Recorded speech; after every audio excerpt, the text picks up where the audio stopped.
सरल सीधे व्यक्ति को संसार में कष्ट सहने पड़ते हैं, पर चालाक व्यक्ति संसार में सुख पाता है, सफल हो जाता है। सफल नहीं होता, ये गलत शब्द है। सफल नहीं होगा। अभी कोई चालाकी से सफल हो सकता है। रावण जैसा कोई चालाक पुरुष था, सब विद्याओं का ज्ञाता, परम चालाक था। कालनेमि से बढ़कर कोई चालाक था?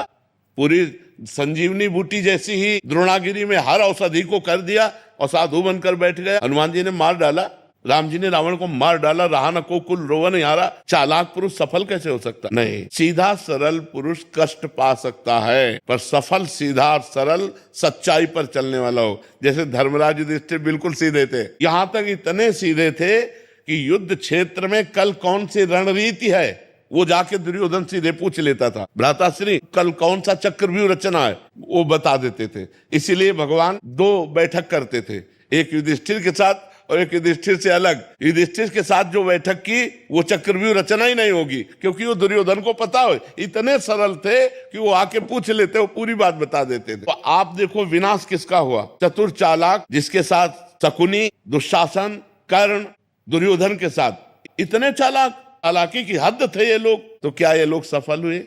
नहीं, सफल हुए सीधे साधे युधिष्ठिर जी महाराज।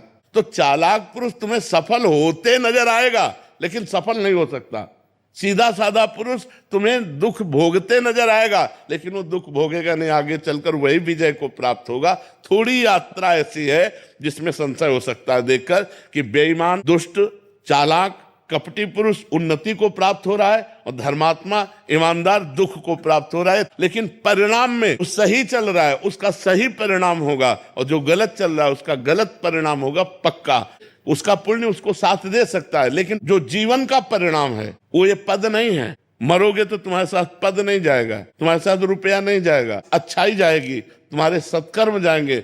और ये पक्की बात समझ लो, जब आपके आचरणों का, और भगवान ऐसी बुद्धि भ्रष्ट कर देते हैं कि खुला आचरण उसकी गंदगी सामने आ जाती है। आदमी की इज्जत चली गई तो किस योग रह गया? तो ये पक्का समझ लो, अच्छा पुरुष और धर्मात्मा पुरुष दुखी हो सकता है लेकिन हार नहीं सकता। विजय को वही प्राप्त होगा, ये निश्चित बात है। सामने से तो बहुत सुंदर दिखाई दे रहे और पीछे जो पाप कर रहे तो मालिक देख रहा है, उसका हिसाब मालिक करेगा। मालिक की दुकान में है सबका जीवन खाता। पाई भर का भी चूक नहीं होती हमारे मालिक से, एक एक बात का हिसाब होता है। अगर हमने अंगुली भी उठाई है तो उसका भी हिसाब है कि क्यों उठाई और कैसे उठाई। परमात्मा सबको देख रहा है, इसलिए ये मत जानो कि कोई देख नहीं रहा है, हम अच्छाई कर रहे हैं, हमें बुराई पर बुराई मिलती चली जा रही, कोई हमारे देख नहीं। परमात्मा देख रहा है। और जो एक है कि मैं छल कपट बुराई से बढ़ रहा हूं, तो देख लेना तुम नष्ट हो जाओगे।